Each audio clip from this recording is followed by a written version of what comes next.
हर दिलों की धड़कन वंदे मातरम के नाद से गूंज रही। आज हर घर तिरंगा है, हर मन तिरंगा है और देश उत्साह और उमंग के साथ नए संकल्पों को लेकर के आज आगे बढ़ रहा है। आप सबको स्वतंत्रता दिवस की बहुत बहुत शुभकामनाएं।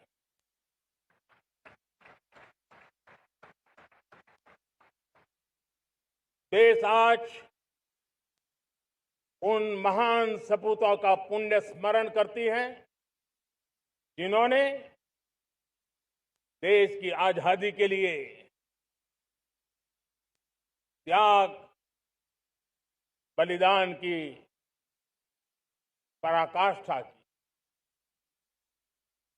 अपने तप त्याग और बलिदान से आजादी के एकमात्र लक्ष्य को लेकर के अपनी पूरी जिंदगी खपा दी। पूज्य बापू समेत सभी स्वातंत्र सेनानियों को बलिदान की महान परंपरा जगाने वाले महान क्रांतिकारियों को आज मैं श्रद्धापूर्वक नमन करता हूं।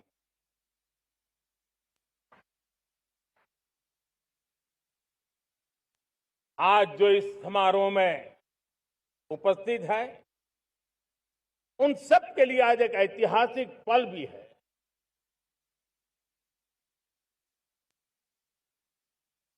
आजादी के बाद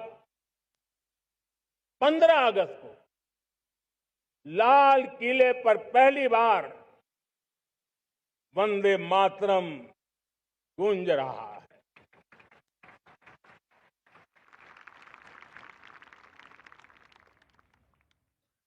आज जब हम देश के लोग वंदे मातरम के 150 वर्ष मना रहे हैं तो इससे बड़ा उत्तम अवसर क्या हो सकता है। मेरे प्यारे देशवासियों, पिछले दिनों देश के कुछ हिस्सों में बाढ़ का प्रकोप रहा, भूस्खलन का प्रकोप रहा, अनेक परिवार प्रभावित हुए। उनके दुख दर्द को हम भली भांति अनुभव करते हैं।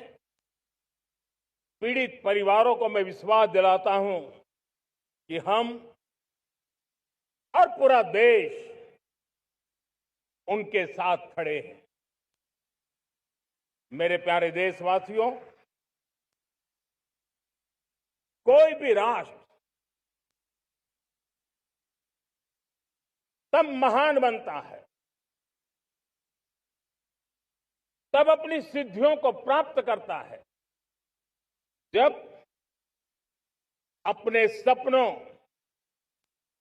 अपने संकल्पों और अपने सामर्थ्य के दम पर आगे बढ़ता है। मेरे देशवासियों, अब छोटे सपनों से चलने वाला नहीं। हमें बड़े सपने, क्योंकि बड़े सपने हमारी सोच को भी विस्तार देते हैं, हमारी सोच की क्षितिज को विस्तृत करते हैं। हमारे संकल्प दृढ़ होने चाहिए। जब संकल्प दृढ़ होता है तो कठिनाइयों से, आपदाओं के बीच से रास्ते निकालने का सामर्थ्य अपने आप उभर करके आता है। और मेरे प्यारे देशवासियों, हमारे संकल्प भी ऊंचे होने चाहिए, क्योंकि जब सपने ऊंचे होते हैं, संकल्प ऊंचे होते हैं, तो हमारे सामर्थ्य की ऊंचाई भी बढ़ती है, हमारे प्रयासों की ऊंचाई भी बढ़ती है, और तब जाकर के हम सपनों को साकार कर सकते हैं। मेरे प्यारे देशवासियों, आज भारत ने भी एक बहुत बड़ा सपना देखा है, दृढ़ संकल्प के साथ देखा है। नई ऊंचाइयों को छूने के लिए देखा है, और वो सपना है जब आजादी के 100 साल होंगे, 2047 में हम विकसित भारत बना के रहेंगे। 140 करोड़ देशवासियों के पुरुषार्थ से इस लक्ष्य को हमें हासिल करना है। और जब दुनिया की सबसे बड़ी आबादी वाला देश विकसित होने का संकल्प लेता है, तो ये दुनिया की नजरों में भी हमारे साहस का परिचायक बन जाता है। दुनिया हमारी तरफ देखने का नजरिया बदलने के लिए मजबूर हो जाती है। प्यारे देशवासियों, और मैं ऐसे ही नहीं कह रहा हूं। पिछले 12 वर्ष में देश के कोटि कोटि नागरिकों ने, दलित हो, पीड़ित हो, वंचित हो, आदिवासी हो, गांव में रहने वाला हो, शहर में रहने वाला हो, गरीब हो, मध्यम वर्ग का हो, युवा हो, बुजुर्ग हो, नारी हो, पुरुष हो, उत्तर हो, दक्षिण हो, पूर्व हो, पश्चिम हो, हर किसी ने पिछले 12 साल में एक संकल्प के साथ, समर्पण के साथ देश को नई ऊंचाइयों पर ले जाने में हर प्रकार से प्रयास किया है। मैं उनके इस प्रयासों का आदरपूर्वक स्वीकार करता, और उसी का परिणाम है कि इतने कम समय में 25 करोड़ देशवासी गरीबी को परास्त करके गरीबी से बाहर निकले हैं। इन्हीं देशवासियों का प्रयास का परिणाम है कि हम कभी फ्रेजाइल 5 में गिरे जाते थे। 12 साल के भीतर भीतर हम एक मेजर इकोनॉमी में फास्टेस्ट ग्रोइंग इकोनॉमी बन गए हैं। साथियों, देश आजाद हुआ, बहुत सारे सपने लेकर के आजाद हुआ, लेकिन हम गति नहीं पकड़ पाए, रफ्तार नहीं पकड़ पाए। होती है, चलती है, अरे हो जाएगा, देखा जाएगा, उसी में खोए रहे। 2014 तक आते आते तो पूरे विश्व ने हमें फ्रेजाइल 5 के उस में डंप कर दिया था। ऐसे समय पिछले 12 साल में भारत ने एक नई रफ्तार पकड़ी, तेज गति से हम आगे बढ़ रहे हैं, और देशवासियों का संकल्प है कि अब 140 करोड़ देशवासियों के संकल्प को, सामर्थ्य को रोकना नामुमकिन है। प्यारे देशवासियों, पिछले 12 वर्षों में डिफेंस प्रोडक्शन करीब 4 गुना हुआ, खादी और ग्रामोद्योग का उत्पादन करीब 5 गुना हुआ, इलेक्ट्रॉनिक मैन्युफैक्चरिंग करीब 7 गुना बढ़ा, आधुनिक रेलवे कोच का निर्माण 21 गुना बढ़ा, मोबाइल फोन उत्पादन 33 गुना बढ़ा। इतना ही नहीं, आधुनिक युग को देकर के भी डिजिटल और इनोवेशन की दुनिया में भी हमने अपना परचम लहराया।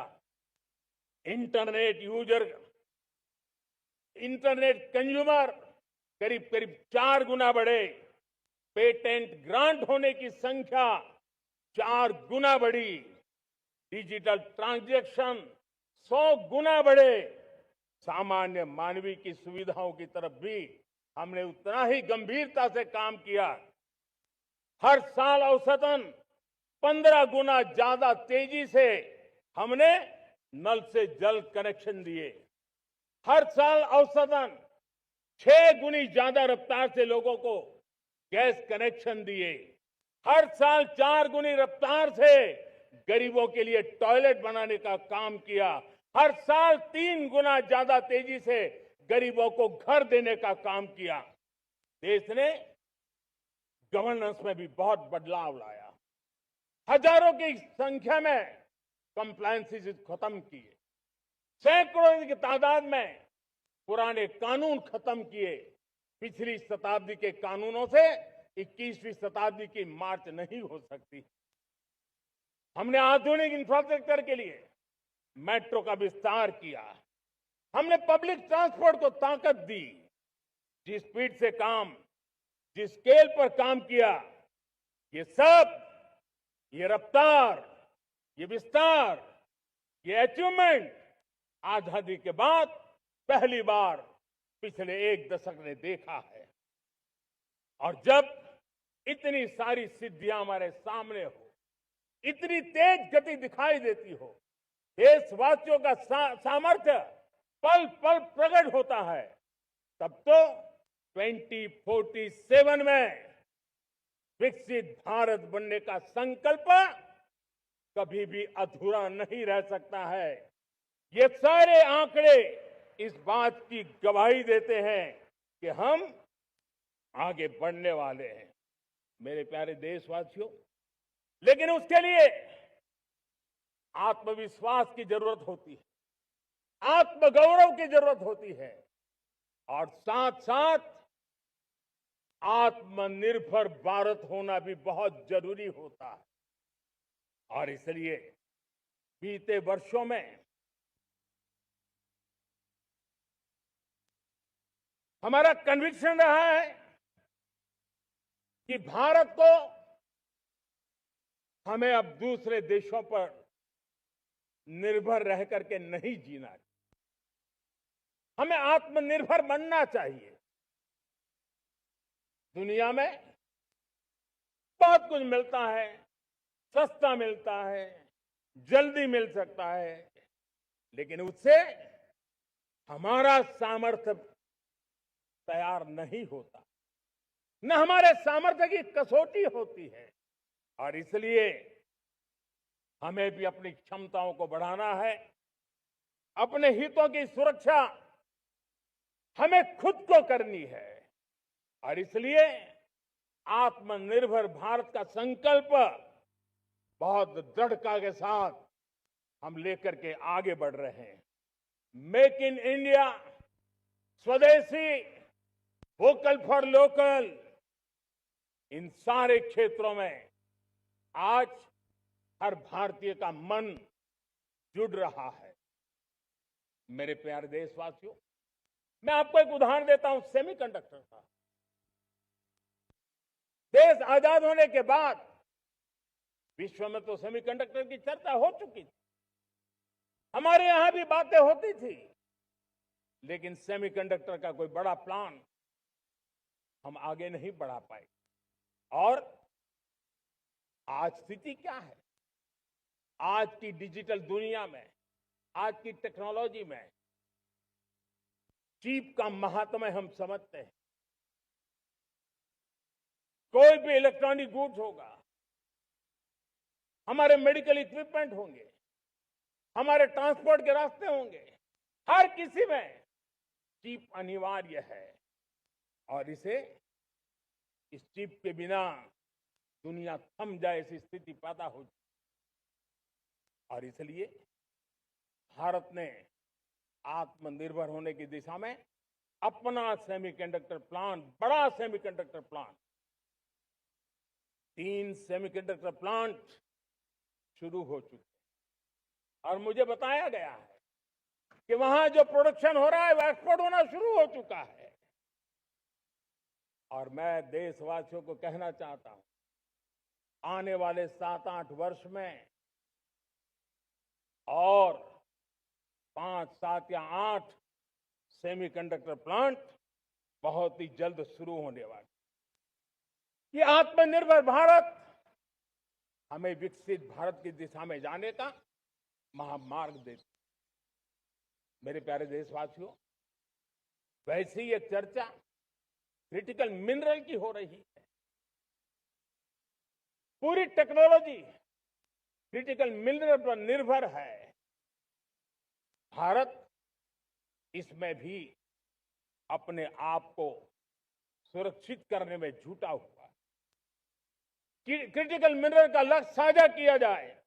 नेशनल क्रिटिकल मिनरल ये हमने लॉन्च किया। बजट में क्रिटिकल मिनरल कॉरिडोर की हमने घोषणा की है। कई देशों के साथ एग्रीमेंट हो रहे हैं। विश्व के कई देश अब इस क्रिटिकल मिनरल के विषय में भारत के पर भरोसा करने लगे हैं। मेरे प्यारे देशवासियों, जैसे सेमीकंडक्टर की बात हो, क्रिटिकल मिनरल की बात हो, वैसे ही जिस टेक्नोलॉजी की दिशा में हम जा रहे हैं, दुनिया जा रही है, उसमें एनर्जी का महत्व और बढ़ता चला जा रहा है। अब एनर्जी के बिना भी नई दुनिया को चलाना मुश्किल है और इसलिए हमें चिप हो, एआई हो, डेटा सेंटर हो, हमें बहुत बड़ी मात्रा में बिजली की जरूरत होगी। एनर्जी सिक्योरिटी ये हमारे समय की मांग है और इसलिए हमने पहले से ही उस दिशा में एक के बाद एक मजबूत कदम उठाए हैं। एनर्जी सिक्योरिटी का एक बड़ा माध्यम है परमाणु ऊर्जा, न्यूक्लियर एनर्जी।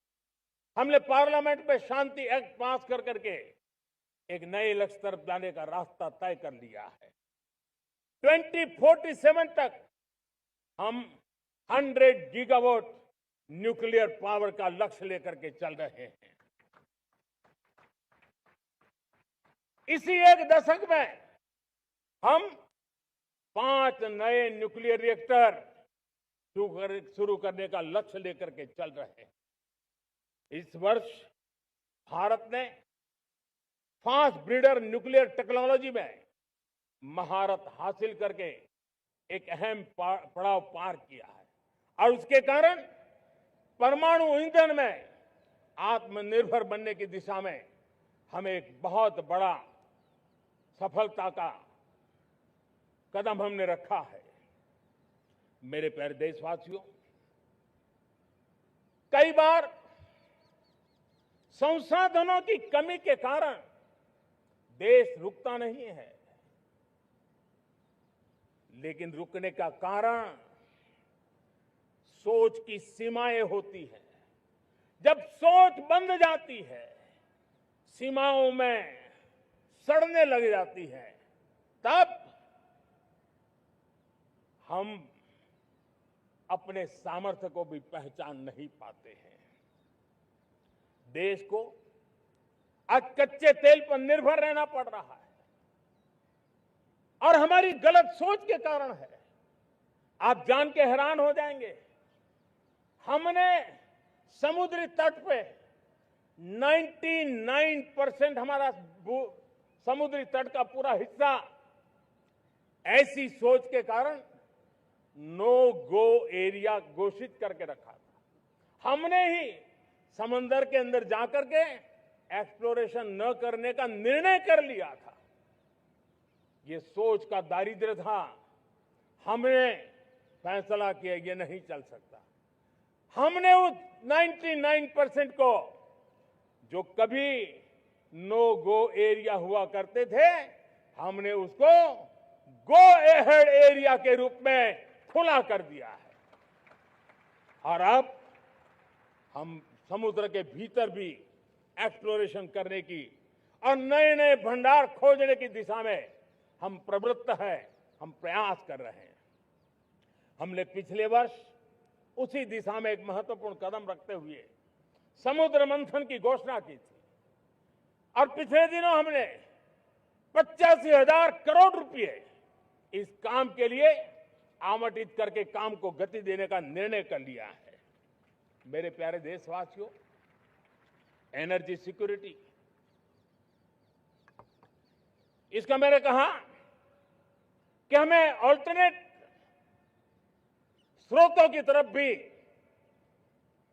पूरी शक्ति लगाना बहुत जरूरी है और इसलिए ऊर्जा का सही इस्तेमाल बढ़ाते हुए भारत इसी दिशा में आज तेजी से काम कर रहा है।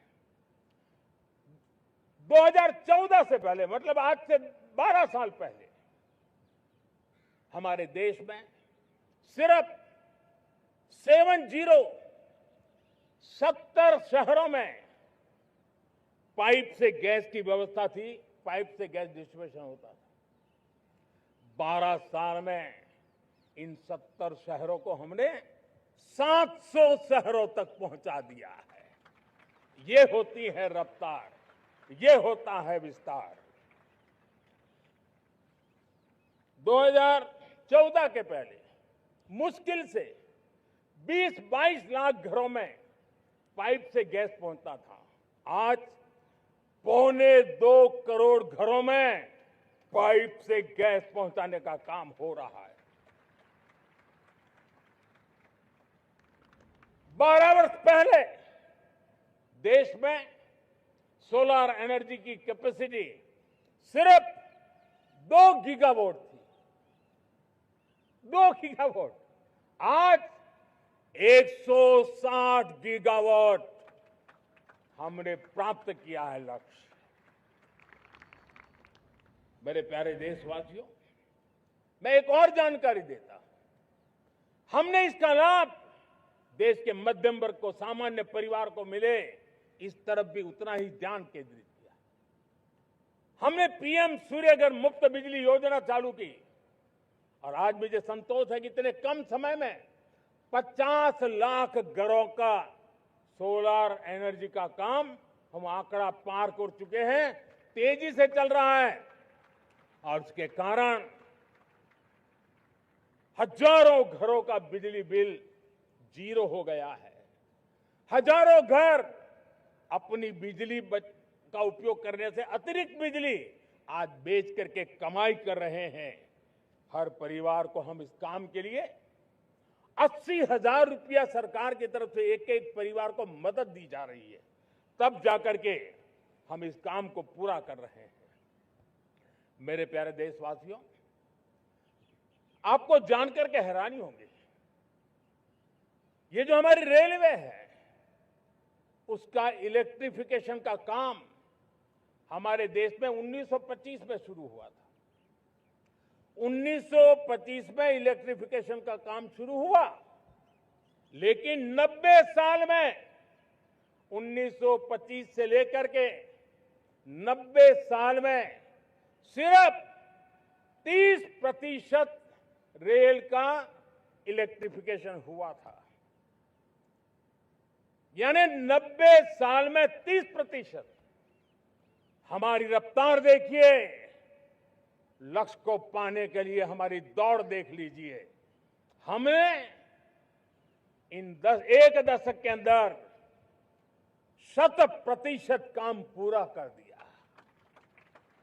90 साल में 30%, 10 साल में 70%, ये होता है काम। और इसके कारण डीजल जो हमें बाहर से लाना पड़ता है उसकी बचत हुई, बिजली से हमारी ट्रेनें चली, पर्यावरण को फायदा होने लगा। मेरे प्यारे देशवासियों, हम यहां से नहीं रुके हैं, हम दुनिया के अंदर पीछे रहना नहीं चाहते। पिछले दिनों आपने खबर सुनी होगी, भारत ने ईंधन का नया क्षेत्र को भी छू लिया है। देश ने पहली हाइड्रोजन से चलने वाली ट्रेन शुरू कर दी है और मुझे खुशी है, ये सबसे लंबी ट्रेन है और सबसे ताकतवर ट्रेन है और दुनिया में हाइड्रोजन ट्रेन के क्षेत्र में भी भारत ने अपना झंडा गाड़ दिया है। प्यारे देशवासियों, पिछले 10-12 साल हम लगातार 2047 के लक्ष्य को पाने के लिए दौड़ रहे हैं, एक के बाद एक सोपान सिद्ध कर रहे हैं। हमने सोचा भी नहीं था कि हमें इसमें भी कुछ मुसीबतों का झेलना पड़ेगा। पिछले 10-12 वर्ष में कितने संकटों का सामना करना पड़ा। कोरोना जैसी वैश्विक महामारी ने पूरी दुनिया को चिंता में डाल दिया था। सारी व्यवस्थाएं चरमरा गई थी। कोरोना से बाहर निकले, युद्ध की विभीषा की खबरें आने लगी। कहीं यूक्रेन तो कहीं पश्चिम एशिया, हर जगह पे तनाव का माहौल। और पता नहीं भविष्यवेत्ताओं ने तो न जाने क्या क्या घोषणाएं कर दी थी। देश को डराना, देश को भयभीत रखना, देश को चिंतित रखना, इसी में कुछ लोगों को आनंद आता है। वैक्सीन नहीं मिलेगी, कोविड में लोग बचेंगे नहीं, कुछ भी नहीं होने वाला। वेस्ट एशिया का क्राइसिस आया, पेट्रोल पंप पे पेट्रोल नहीं मिलेगा, गैस नहीं मिलेगा, डीजल नहीं मिलेगा, फर्टिलाइजर नहीं मिलेगा। सारी दुनिया भर की अफवाहें फैला करके भारत के लोगों को भयभीत करने का, डराने का, चिंता के अंदर डुबो देने का कुछ लोगों को आनंद आ रहा था।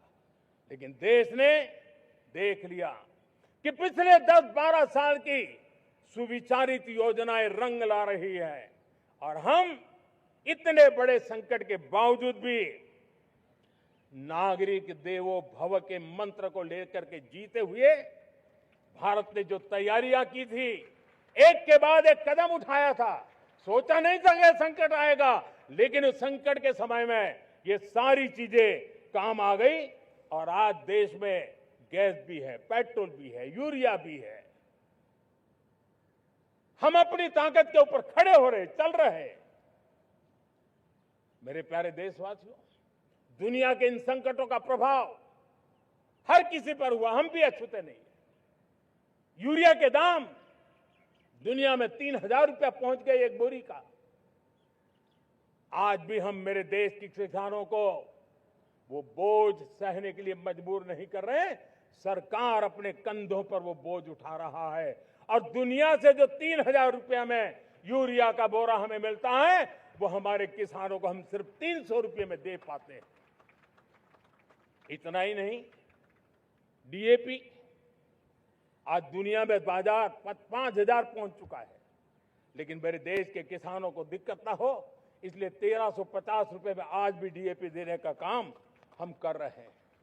मेरे प्यारे देशवासियों, एक समय था जब मैं आत्मनिर्भरता की बात कर रहा था तो कुछ लोग एयर कंडीशन चैम्बर में बैठ करके सोचने वाले लोग हमें बता रहे थे ग्लोबलाइजेशन का क्या होगा। लेकिन दुनिया देख रही है कि पिछले एक दशक में ऐसा लग रहा है कि दुनिया ने ग्लोबलाइजेशन बोलना ही बंद कर दिया है। जहां से ग्लोबलाइजेशन की आवाज आती थी वो बंद सुनाई नहीं देती है। दुनिया का हर देश अपनी अपनी संभालों के मिजाज की तरफ गया है।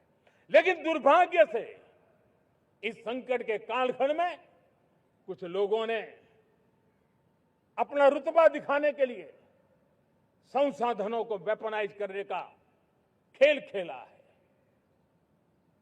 दुनिया अपने पास जो कुछ भी है उसको वेपनाइज करने में लगी है। संसाधनों का वेपनाइज, रिसोर्स का वेपनाइज, पेट्रोल, डीजल, फर्टिलाइजर, दवाइयां, टेक्नोलॉजी की चिप्स, इतना ही नहीं, भूभाग को भी वेपनाइज किया जा रहा है। और ऐसे समय अगर हम आत्मनिर्भरता मंत्र को लेकर 10 साल सही दिशा में न चले होते तो हम कल्पना कर सकते हैं कि ऐसी चुनौतियों का मजबूती से मुकाबला कैसे करते। और हमारी तैयारियां निरंतर बढ़ती जा रही है। मेरे प्यारे देशवासियों, दूसरी तरफ आज भारत का प्रोफाइल पूरी तरफ बढ़ रहा है। आज भारत दुनिया के लिए एक स्वीकृत और सम्मानीय देश के रूप में बन रहा है। भारत के पास स्थिर पॉलिटिकल मैंडेट है, स्थिर सरकार है, भारत का वाइब्रेंट लोकतंत्र है, भारत का मजबूत न्याय तंत्र है और हम सबको दिशा देने वाला भारत का संविधान है। और अब दुनिया हमारे इन सामर्थ्य को पहचानने लगी है और इसलिए 2014 के बाद दुनिया करीब करीब 40 देशों के साथ हमारा FTA एग्रीमेंट हो रहा है। अब देखिए कितना बड़ा अवसर आया है। लेकिन ये जो ट्रेड एग्रीमेंट्स हुए हैं ये एक बहुत बड़ा अवसर है और इसलिए खास करके मैं मेरे MSMEs को कहना चाहूंगा कि हमें इस मौके को छोड़ना नहीं है। दुनिया में हमें पहुंचना है। भारत के उत्पाद की हर चीज विश्व के बाजार में पहुंचे और चाहे हमारा टेक्सटाइल हो, हमारी मशीनरी हो, हमने दवाइयां हो, हमने मौका छोड़ना नहीं है। लेकिन वैश्विक जो पैरामीटर्स हैं उस पैरामीटर को हमें पार करना होगा। हमें दुनिया से जो मिलता है उसे अच्छा देना पड़ेगा, दुनिया में जो मिलता है उसे सस्ता देना पड़ेगा। और पंजाब के लुधियाना से लेकर के तमिलनाडु के तिरुपुर तक हमारा टेक्सटाइल सेक्टर दुनिया में पहुंच सकता है।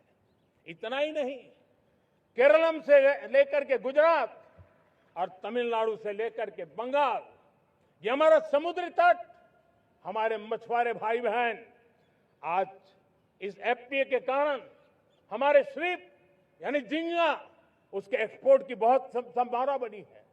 हमारे सी फूड की दुनिया में पहुंच बनने की संभावना पड़ी हुई है। और इसलिए मैं चाहूंगा कि हम इस परिस्थिति का फायदा उठाते हुए, हम आगे चलते हुए हम इन कामों को पार करने के लिए प्रयास करें। मेरे प्यारे देशवासियों, मैंने जो भूमिका आपके सामने रखी है उसके पीछे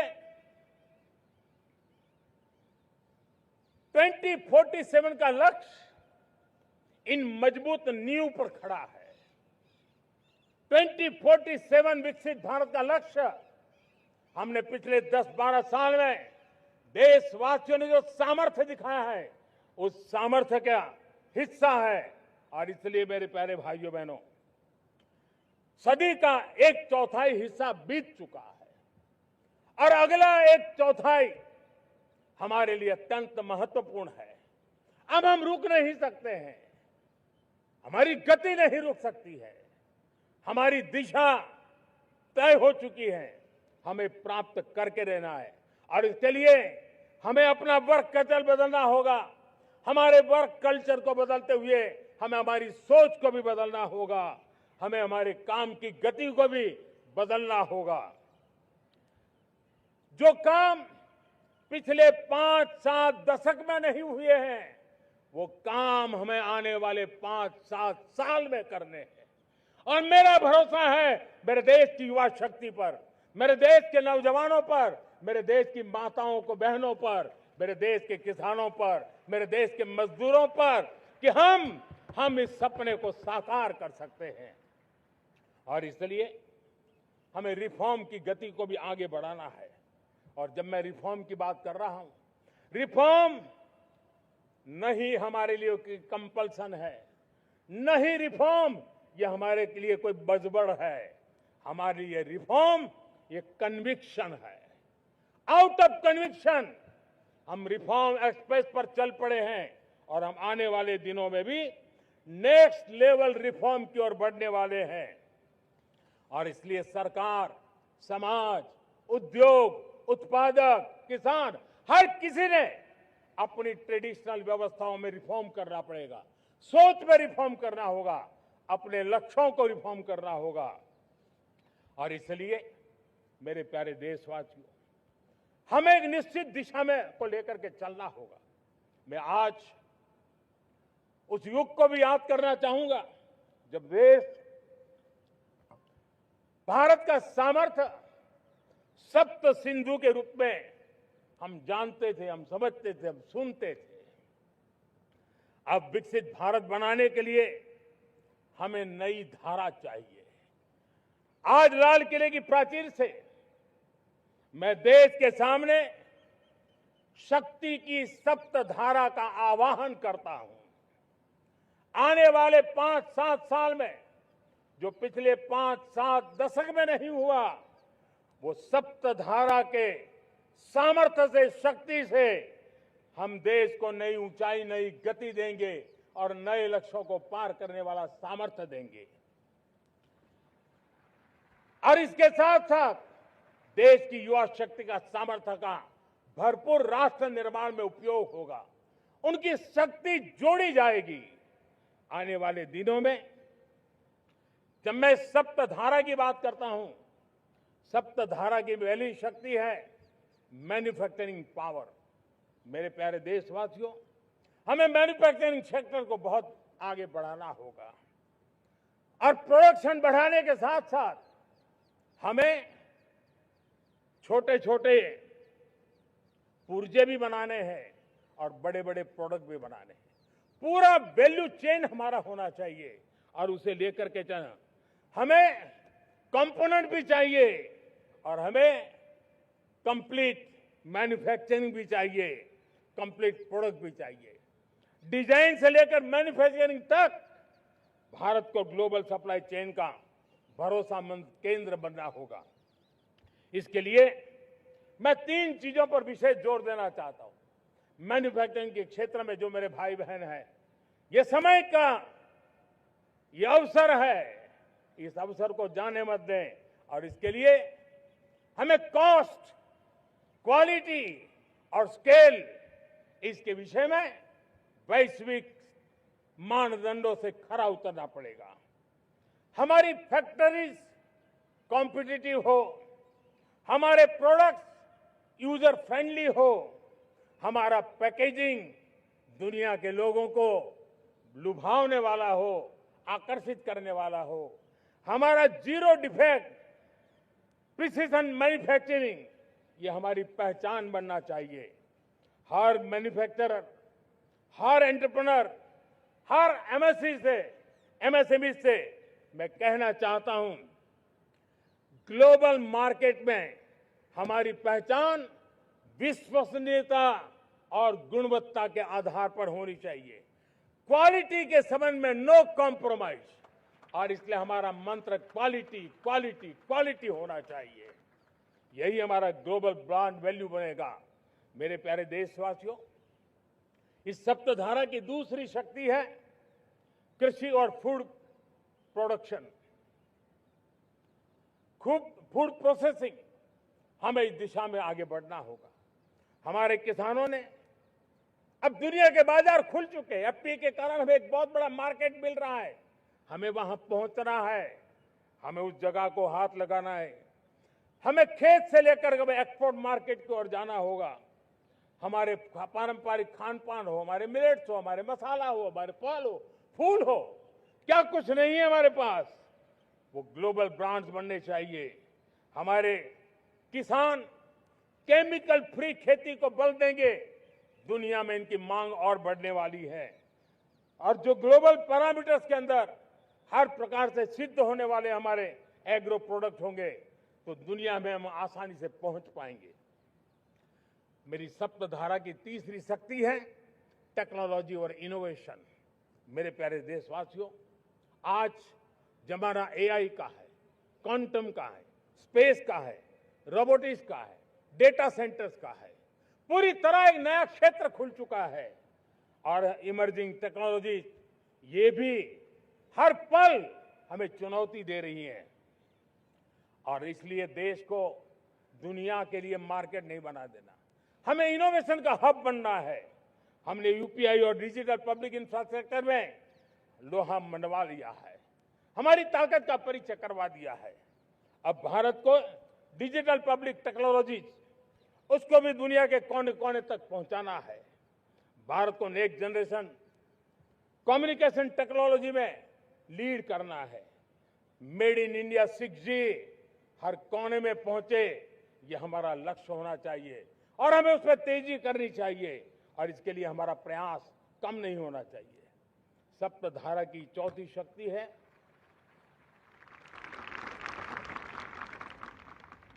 गति शक्ति। ये गति शक्ति देश के अंदर सीमलेस फास्ट कनेक्टिविटी पर हमें बल देना होगा। शहरों को हाई स्पीड रेल से हमें जोड़ना होगा। मॉडर्न हाईवे चाहिए, इनलाइन वाटरवेज चाहिए, एयरपोर्ट चाहिए, मल्टी मॉडल लॉजिस्टिक की व्यवस्था चाहिए। हमें पोर्ट्स को सिर्फ सामान उतारना चढ़ाने की जगह नहीं, दुनिया के शिप्स आकर के लंगर हो जाए इतना नहीं, हमें हमारे पोर्ट्स को पोर्ट लेड डेवलपमेंट ग्रोथ की दिशा में हमें आगे बढ़ना होगा। हमारी पांचवी शक्ति है सप्तधारा की, वो है रक्षा शक्ति। और ये रक्षा शक्ति का महत्व हर प्रकार से है। मेरे प्यारे देशवासियों, डिफेंस में आत्मनिर्भर होना अब भारत ने अनुभव कर लिया, दुनिया ने अनुभव कर लिया है, इसके बिना कोई चारा नहीं है। विश्व जब अपनी अपनी ही सोच रहा है, तब भारत विश्व के लिए बाजार बन करके नहीं रह सकता है। हमें डिफेंस के क्षेत्र में आत्मनिर्भर होना होगा। Next generation defence technology develop करके हमें ग्लोबल सप्लायर बनने की दिशा में हमें लक्ष्य लेकर के चलना है। हमें ड्रोन, काउंटर ड्रोन सिस्टम को विकसित करना होगा और हाइपरसोनिक डिफेंस टेक्नोलॉजीज, उस पर हमें लीडरशिप लेनी होगी। साथियों, साइबर सुरक्षा भी आज हर घर के लिए एक समस्या बन रही है। वो भी एक रक्षा का क्षेत्र है जिसमें हमारे युवाओं की जो सामर्थ्य है, उस सामर्थ्य का उपयोग हम देश के और दुनिया के लिए कर सकते हैं। हमारी सप्तधारा की छठी शक्ति है ग्रीन इकोनॉमी, ब्लू इकोनॉमी, जो ग्रीन जॉब को भी जन्म देती है। हमें green hydrogen, renewable energy, energy storage, green mobility, green manufacturing in global scale हमें पा करके रहना है। हमें दुनिया जब ग्लोबल वार्मिंग की चर्चा करती रहती है, हम रास्ते खोजते रहते हैं, हम समस्याओं का समाधान दे रहे हैं और भारत ये ग्रीन मूवमेंट का बहुत बड़ा सामर्थ्य लेकर के चलिए। भारत के पास ब्लू इकोनॉमी के लिए भी बहुत बड़ा अवसर है। बहुत बड़ा लंबा हमारा कोस्ट लाइन है। ब्लू इकोनॉमी के लिए बहुत बड़े अवसर है। फिशरीज है, कोस्टल टूरिज्म है, ओशन टेक्नोलॉजी है। ऐसे कितने ही क्षेत्र हैं जिसमें हम आगे बढ़ सकते हैं। मेरे प्यारे देशवासियों, भारत सप्तधारा की जब बात करके लेकर चला है, तब हमारी सातवीं धारा है और दुनिया के लिए इसका अपना भी एक महत्व है और वो है भारत का सॉफ्ट पावर। भारत के सॉफ्ट पावर की ताकत है। आज योग ने पूरी दुनिया को भारत के साथ जोड़ के रखा हुआ है। योग दुनिया के लिए एक ऊर्जा बनता जा रहा है, भारत के लिए विश्वास का बड़ा कारण बनता जा रहा है। जिस भारत के पास आस्था के केंद्र हो, जिस भारत के पास आयुर्वेद हो, जिस प्रकार से भारत के पास होलिस्टिक हेल्थ केयर की व्यवस्था हो, हील इन इंडिया का मूवमेंट हो, हम दुनिया के अंदर हमारे सामर्थ्य को लेकर के जा सकते हैं। हैंडीक्राफ्ट हो, संस्कृति हो, हमारी फिल्में हो, हमारा क्रिएटिव वर्ल्ड हो, वीएफएक्स हो, हमारा एनिमेशन हो, हमारी गेमिंग हो, डिजिटल कंटेंट हो, क्रिएटिव वर्ल्ड के अंदर भारत अपना रुतबा दिखा सकता है। हमने उसको वैश्विक सामर्थ्य के रूप में विकसित करना होगा। आज भारत ने वेव समिट को एक बहुत बड़ी ताकत दी है। दुनिया धीरे धीरे भारत का ये जो world audio visual and entertainment summit है, उसकी राह देखता रहता है और वो भारत के सॉफ्ट पावर को, भारत के क्रिएटिव दुनिया को परिचित करेगा। मेरे प्यारे देशवासियों, भारत के पास विशाल वन्य संपदा है। हमारे पास 100 से ज्यादा नेशनल पार्क है। क्षमता बहुत है, लेकिन विदेशी टूरिस्टों को आकर्षित करने में हम कम पड़े हैं। हमें मौका है हमारे सॉफ्ट पावर के माध्यम से दुनिया के टूरिस्टों को भारत के लिए आकर्षित करने का। हमारा सामर्थ्य में दुनिया को दिखाना है। हम ये काम आरा से करें और हम जल्द से जल्द हम इन लोगों आज दुनिया में स्पोर्ट्स की जो है वो भी एक बहुत बड़ा भारत के प्रति आकर्षण का केंद्र। दुनिया के स्पोर्ट्स इवेंट भारत में क्यों न हो। कॉन्स्टेंट इकोनॉमी बहुत बढ़ रही है, देश के नौजवानों का आकर्षण है। विश्व का हर कोई कलाकार चाहता है कभी न कभी भारत की धरती पर अपना कॉन्सर्ट करे। ये एक बहुत बड़ा अवसर है, हमें इसको मोबिलाइज करने के लिए व्यवस्थाएं खड़ी करनी होगी। साथियों, सप्तधारा की इन 7 शक्तियां, सप्त शक्तियां उद्देश्य सिर्फ एक सेक्टर में प्रगति करने का नहीं है। एक होलिस्टिक अप्रोच के साथ हमें राष्ट्र को जो लक्ष्य लेकर के हम चल रहे हैं, जो एम्बिशन लेकर के चल रहे हैं, उस स्केल को हमें पार करने की दिशा में काम करना है। मेरे प्यारे देशवासियों, कुछ चीजें मैंने बताई हैं, लेकिन मैं इससे भी आगे सोचता हूं। मैं जरा देश को झकझोरना चाहता हूं। मैं देश की शक्ति को भी झकझोरना चाहता हूं। देश यानी सिर्फ सरकार नहीं होती है, देश यानी हर नागरिक जुड़ता है। क्या हम सोच नहीं सकते कि फॉर्च्यून 500 की चर्चा तो बहुत सुनते हैं, आने वाले एक दशक में इन फॉर्च्यून 500 में 50 कंपनियां भारत की क्यों न हो, ये लक्ष्य हमारा क्यों न होना चाहिए। आज बैंकिंग सेक्टर फल फूल रहा है। दुनिया की टॉप बैंक के अंदर भारत की बैंक का झंडा भी क्यों न फहरता हो। भारत की बैंक भी टॉप बैंक 5 बैंक में भारत की भी एक बैंक होनी चाहिए। भारत की फार्मा की दिशा में हमने बहुत काम किया है, लेकिन समय की मांग है कि दुनिया की 5 बड़ी फार्मा कंपनियों में भारत की भी 1-2 फार्मा कंपनियों का नाम गूंजना चाहिए। भारत उसमें अपना स्थान बनाना चाहिए। लॉ फर्म्स होते हैं, रेटिंग एजेंसी होती है। क्या समय की मांग नहीं है कि ग्लोबल लीडरशिप अब हमारे हाथ में होनी चाहिए। टैलेंट है, सामर्थ्य है, हमारा लंबा इतिहास भी है, भाषाओं पर हमारा प्रभुत्व है, हमें विश्व में पहुंचना चाहिए। हमारी कोई कंसल्टिंग फर्म, अकाउंटिंग फर्म दुनिया के टॉप फर्म्स के अंदर क्यों नहीं होनी चाहिए। भारत की टेक्नोलॉजी कंपनियां दुनिया के अंदर सिरमौर हो, ये हमारा लक्ष्य होना चाहिए। हमारे ऐसे ब्रांड हो जिससे दुनिया आकर्षित होती हो, हमारे ब्रांड हमारे देश की पहचान हो और विश्व के लिए एक डेस्टिनेशन बन जाए, उस दिशा में हमें काम करना है। और इसके लिए मैं राज्य सरकारों को कहना चाहता हूं, मैं स्थानिक स्वराज की संस्थाओं को कहना चाहता हूं, भारत सरकार का भी यह दायित्व है कि हमें हमारे रिफॉर्म की गति बढ़ानी होगी। हमें 2047 के लक्ष्य के अनुरूप हमारी व्यवस्थाओं को विकसित करना होगा। हमें बीते हुए काल के नीति नियमों से नहीं चल सकते, हमें आने वाले सपनों के हिसाब से नीति नियमों को गढ़ना होगा। और इसको अगर हम गढ़ेंगे तो मुझे पूरा विश्वास है और मैं देशवासियों को भरोसा देता हूं, इसी रास्ते मेहनत में कोई कमी न करते हुए हम विकसित भारत का सपना पार करके रहेंगे। हमें सबको मिलकर के चलना है, केंद्र सरकार हो, राज्य सरकार हो, इंडस्ट्री हो, हम सब ने मिलकर के आगे बढ़ना है। हमें रिफॉर्म्स करते रहना है, रिफॉर्म्स को आगे बढ़ाते रहना है। और मैंने पहले भी कहा था, हम रिफॉर्म कंपल्सन से नहीं, कन्विक्शन से कर रहे हैं, लक्ष्य को प्राप्त करने के लिए कर रहे हैं। मेरे प्यारे देशवासियों, जब मैं विकसित भारत की बात कर रहा हूं, देश को तेज गति से आगे बढ़ाने की बात कर रहा हूं, उसका सबसे बड़ा लाभार्थी कौन है? इन सारे प्रयासों का सबसे बड़ा साधक कौन है? अगर साधक है तो मेरे देश का युवा है, मेरे देश की युवा शक्ति है। विकसित भारत की यात्रा में युवाओं की बहुत बड़ी भूमिका है। इतना ही नहीं, विकसित भारत का सबसे बड़ा लाभार्थी भी मेरे देश का युवा है। और इसलिए हमें विकसित भारत के लक्ष्य को युवाओं के साथ जोड़ करके आगे बढ़ाना है। युवाओं हमारी सर्वोच्च प्राथमिकता के साथ हमें आगे बढ़ना है। साथियों, पिछले 10-12 साल में उस दिशा में बहुत कुछ हुआ है। स्टार्टअप इंडिया अभियान, आज पूरे देश में 2.5 लाख से ज्यादा रजिस्टर्ड स्टार्टअप बन गए। देश के नौजवान खुद तो काम कर रहे हैं, अनेकों को रोजगार दे रहे हैं।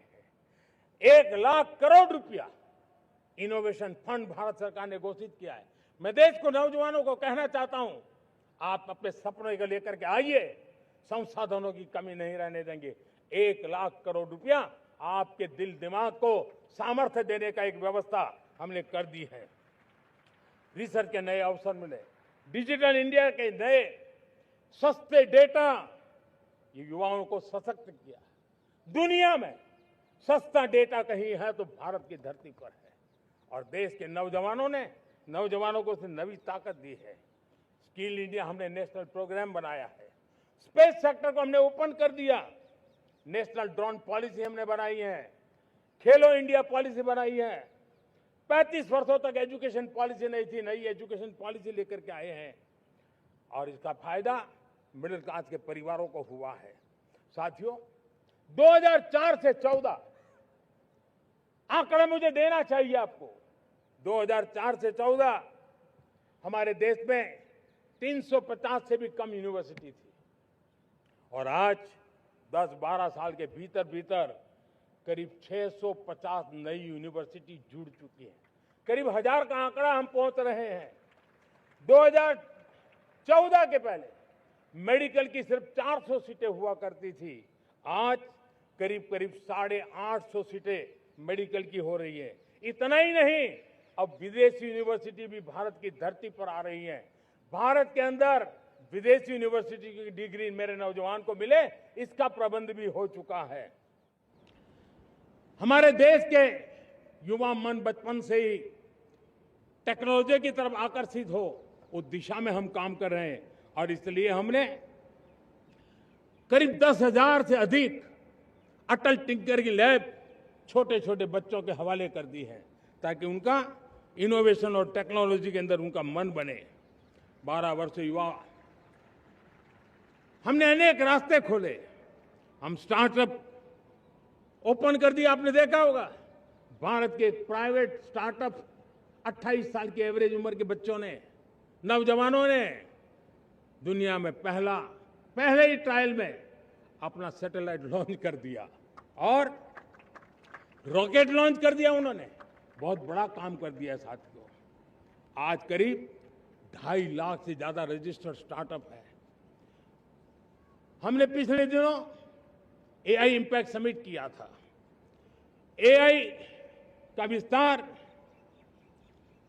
बहुत तेजी से बढ़ रहा है। लाल किले से मैं देश के नौजवानों के लिए घोषणा करना चाहता हूं। हमने तय किया है कि आने वाले 1 वर्ष में 1 करोड़ युवाओं को एआई स्किल के लिए ट्रेनिंग देने का हम काम करेंगे ताकि हमारा देश का नौजवान एआई की दुनिया में भी नेतृत्व करने का सामर्थ्य। मेरे साथियों, बायो इकोनॉमी एक नया क्षेत्र है। एक समय था 2014 के पहले सिर्फ 60,000 करोड़ रुपए का बायो इकोनॉमी का काम होता था। मेरे देश के नौजवान, आपने क्या कमाल कर दिया है। देखिए, नीतियां जब सही होती है, लक्ष्य जब साफ होता है, तो मेरे देश के नौजवान कैसा करके थे। बायो इकोनॉमी में देश की युवा शक्ति ने सामर्थ्य दिखाया। 2014 के पहले जो 60,000 करोड़ का कारोबार था, आज वो कारोबार बायो इकोनॉमी 20 लाख करोड़ पहुंच चुकी है। दोस्तों,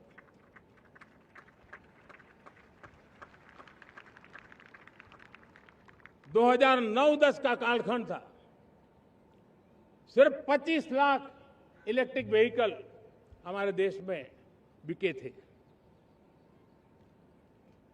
1.5 लाख इलेक्ट्रिक व्हीकल बिके थे 2009-10 में। 1.5 लाख इलेक्ट्रिक व्हीकल। इस 25-26 में 25 लाख इलेक्ट्रिक व्हीकल बिके हैं। मेरे प्यारे देशवासियों, एविएशन सेक्टर भी मेरे नौजवानों के लिए बहुत तेजी से आगे बढ़ रहा है। नए एयरपोर्ट, नए रूट, नए रोजगार के अवसर बना रहे हैं। मेंटेनेंस, ओवरहॉलिंग, इसके भी कारण देश में बहुत बड़ी मात्रा में स्किल मैन पावर को काम मिल रहा है। मेड इन इंडिया हवाई जहाज बनाने की दिशा में हमने सफलता पाई है। Made in India defence transport aircraft C295 already अपनी उड़ान भर चुका है, सफल उड़ान भर चुका है। ये देश के नौजवानों के लिए, मेरे साथियों, ड्रोन ने भी बहुत बड़ा काम किया है। स्वामित्व योजना, गांव में ड्रोन से स्वामित्व योजना सफल हो रही है। करीब 3.25 करोड़ परिवारों को स्वामित्व योजना का लाभ मिला है और इसके कारण 140 लाख करोड़ रुपए जैसी संपत्ति अनलॉक हुई है, जिसके कारण बैंक से लोन मिल सकता है, लोग अपना कारोबार कर सकते हैं। मेरे प्यारे देशवासियों, हमारे मध्यम वर्गीय परिवारों के सामने एक बहुत बड़ा बोझ बन चुका है कोचिंग क्लासेस की स्पर्धा। हर माँ बाप को लग रहा है कि कोचिंग क्लास में बच्चे को नहीं भेजा तो हम प्रतिष्ठित परिवार नहीं है। इन गरीब और मिडिल क्लास परिवारों की हम चिंता करते हुए हजारों करोड़ रुपए का उनका खर्च है वो भी बचे, बेटे भी अपने आसपास रह सके, उनकी देखभाल हो सके, परिवार पर आर्थिक बोझ न आए। और इसलिए हमने युवाओं के लिए विभिन्न परीक्षाओं की फ्री ऑनलाइन कोचिंग हमने करने का निर्णय किया है। डिजिटल पब्लिक इंफ्रास्ट्रक्चर है, हमारे पास उत्तम टैलेंट है, टीचर्स हैं, उन संसाधनों को जोड़ करके हम देश के नौजवानों को फ्री कोचिंग देने का एक पूरा नेटवर्क हम खड़ा करने वाले हैं। मेरे प्यारे देशवासियों, मैं हमेशा कहता आया हूं, जो खेले वो खिले। जब मैं खेले वो खिले की बात कर रहा हूं, तब मेरे प्यारे देशवासियों, आज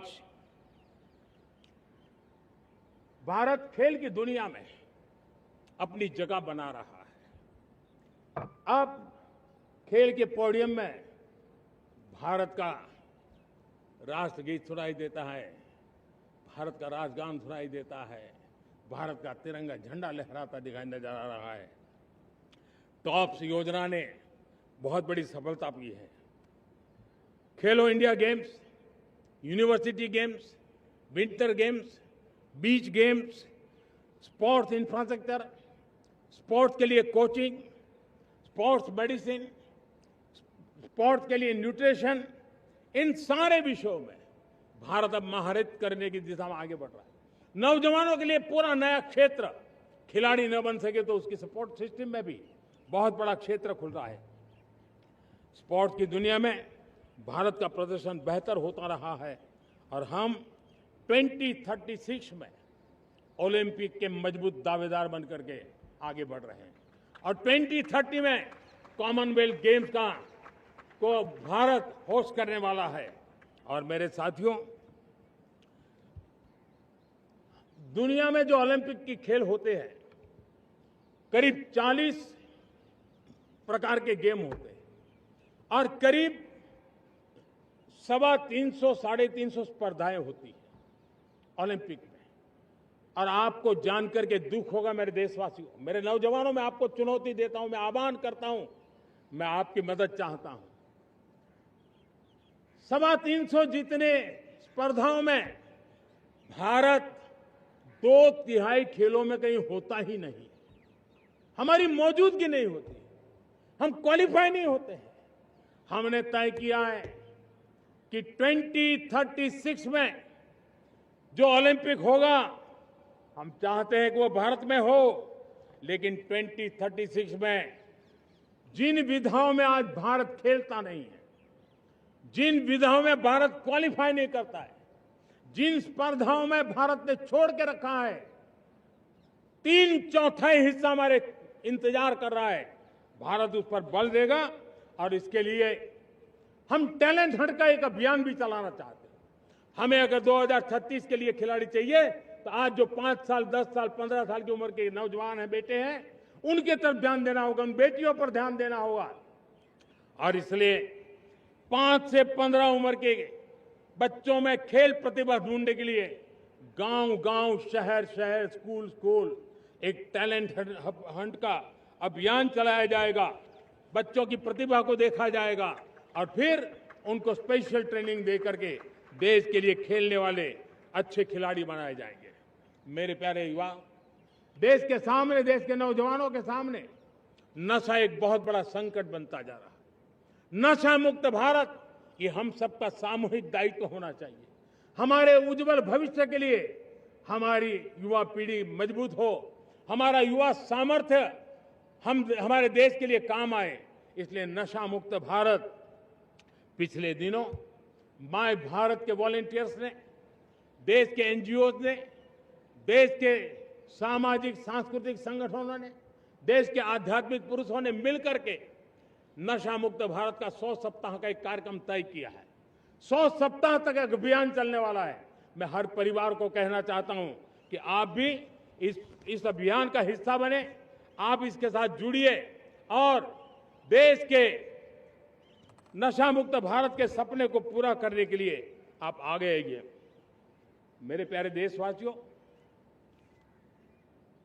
21वीं सदी में दशकों पुरानी जो चुनौतियां हैं, उन चुनौतियों को खत्म करना बहुत अनिवार्य है। नक्सलवाद, माओवाद लाखों युवाओं के भविष्य को तबाह कर दिया। अनेक माताओं के दूधमल नौजवानों को छीन लिया, बर्बाद कर दिया। हर मां बाप के सपनों को चूर चूर कर दिया। इस नक्सलवाद ने 4 दशक तक हिंदुस्तान के बहुत बड़े हिस्से को, बहुत बड़ी आबादी को दबोच करके रखा था, बंदूक के नोक पर दबोच करके रखा था, संविधान की धज्जियां उड़ा दी थी और देश के सामान्य नागरिकों की रक्षा में 3,500 से ज्यादा हमारी पुलिस के, सुरक्षा बल के जवान शहीद हो गए। युद्ध के अंदर जितने सैनिक मरते हैं, उससे ज्यादा हमारे पुलिस जवानों को जान की बाजी लगानी पड़ी ताकि देश के सामान्य मानवी को सुरक्षा मिले। ये नक्सलवाद ने धरती को लहूलुहान कर दिया था। 2014 में आपने जब हमें मौका दिया, उसी दिन हमने संकल्प लिया था कि हम देश को नक्सलवाद से मुक्त करेंगे। और आज मुझे खुशी है कि नक्सली माओवादी हिंसा आखिरी सांस भी शायद रहने की अब तो ताकत नहीं रही है। पूरी तरह उसे खत्म करने की दिशा में जहां पर कभी नक्सलवादियों की गोलियां चलती थी, जहां पर कभी धरती रक्त रंजित रहा करती थी, आज उसी नक्सल क्षेत्रों में, उसी इलाकों में नक्सल मुक्त होने के कारण विकास, विश्वास और प्रयास का तिरंगा लहरा रहा है। मेरे प्यारे देशवासियों, लेकिन इस चुनौती को हमने कम नहीं आंकना है। इस चुनौती से हमें और भी सावधान रहने की जरूरत है। वर्षों तक देश की सत्ता में माओवादी सोच के लोग गलियारों में अपनी जगह बना करके बैठे थे। सरकारी कमेटियों में सलाहकार के रूप में भी ये माओवादी सोच ने नीतियों को प्रभावित किया था। मेरे प्यारे देशवासियों, जंगलों में हमें हथियारी नक्सलों का खात्मा बुलाने में, उस संकट से देश को मुक्त कराने में सफलता मिली है। लेकिन हथियारी नक्सल तो गए, लेकिन दिमागी नक्सल, ये दिमागी नक्सल मौके की तलाश में है। हिंसा, अराजकता के वो रास्ते खोज रहे हैं, समाज को गलत राह पर घसीटने के लिए भांति भांति के दांव कर रहे हैं। इन दिमागी नक्सलियों को पहचानना होगा, इन दिमागी नक्सलियों को आइसोलेट करना होगा और राष्ट्र को विकसित राष्ट्र बनाने की मुख्य धारा की ओर देश की युवा पीढ़ी को जोड़ना होगा।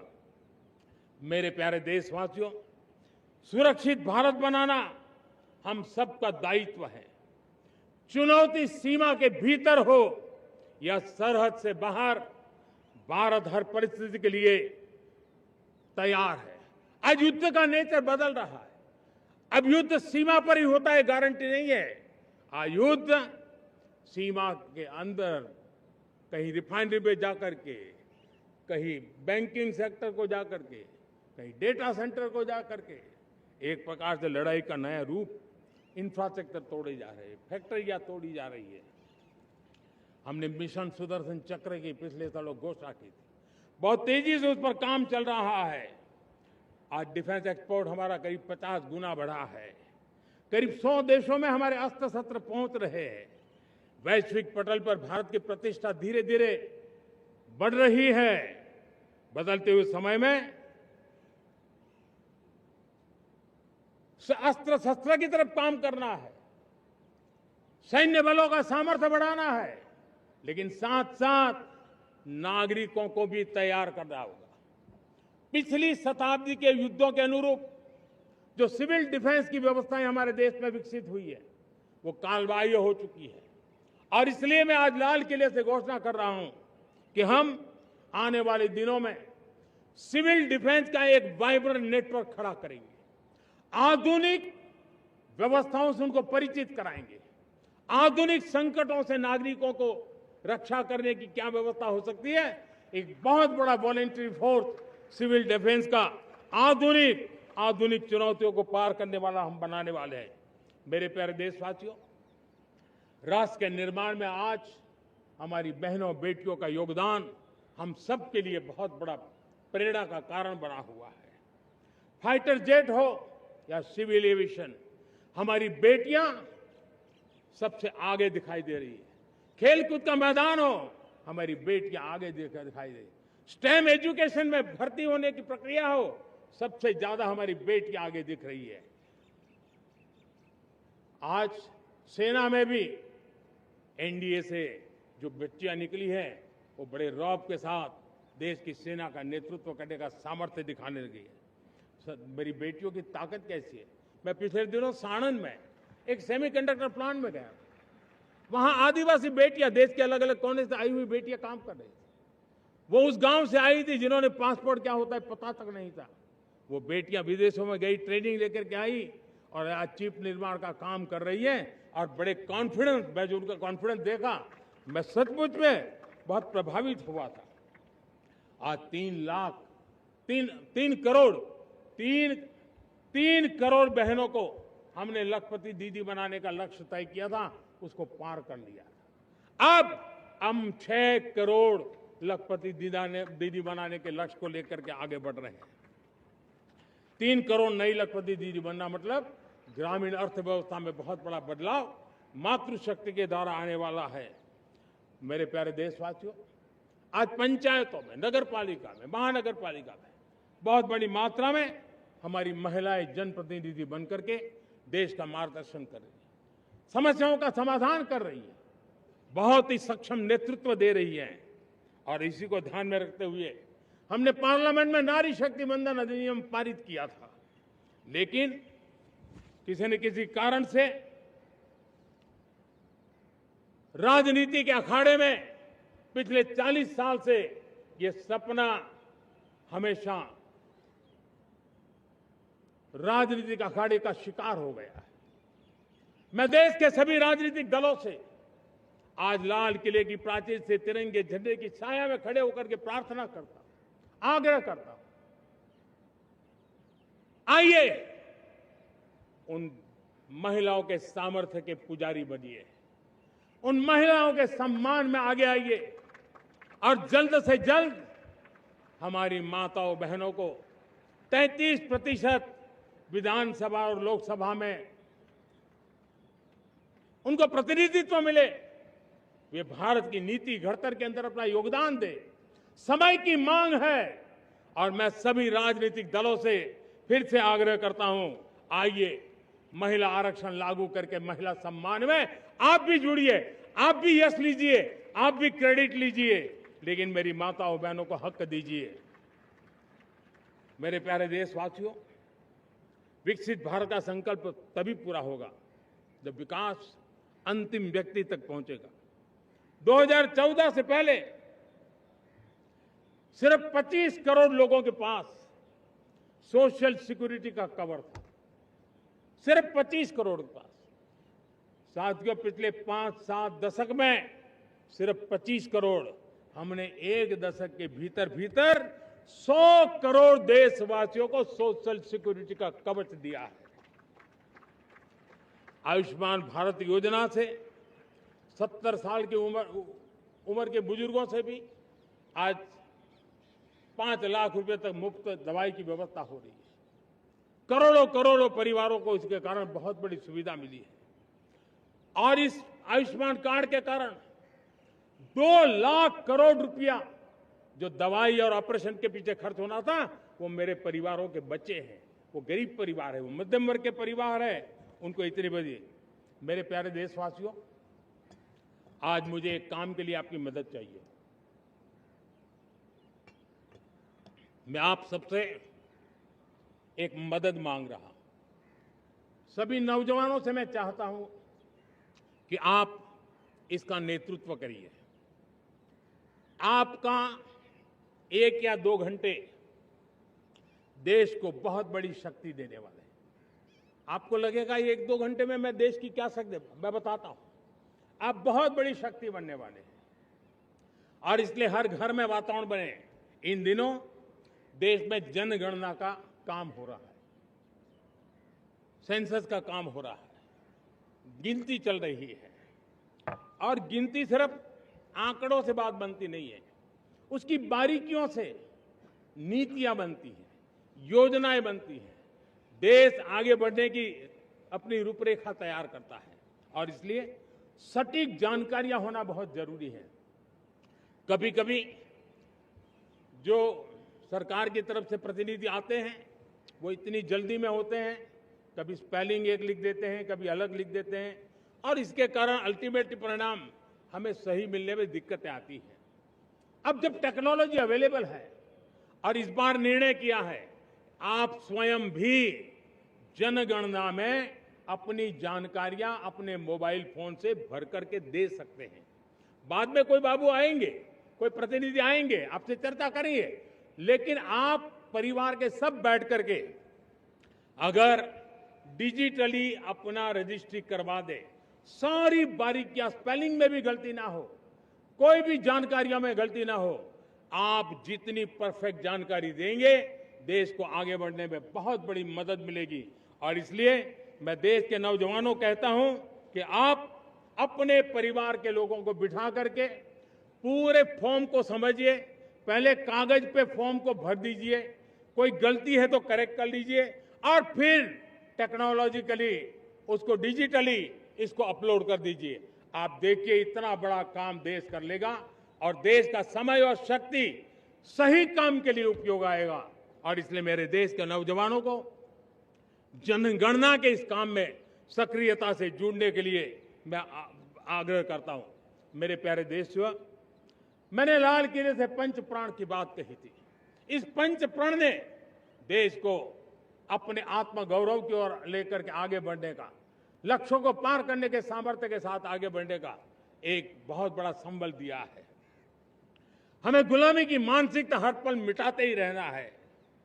जिस भारत का सपना नेताजी सुभाष चंद्र बोस ने देखा था, बाबा साहब आंबेडकर ने देखा था, पंडित नेहरू ने देखा था, सरदार पटेल, भगत सिंह, सुखदेव राजगुरु ने देखा था, डॉक्टर श्यामा प्रसाद मुखर्जी ने देखा था, भगवान बिरसा मुंडा ने देखा था, ज्योतिबा फुले ने देखा था, उन सब से प्रेरणा लेकर के हम आगे बढ़े।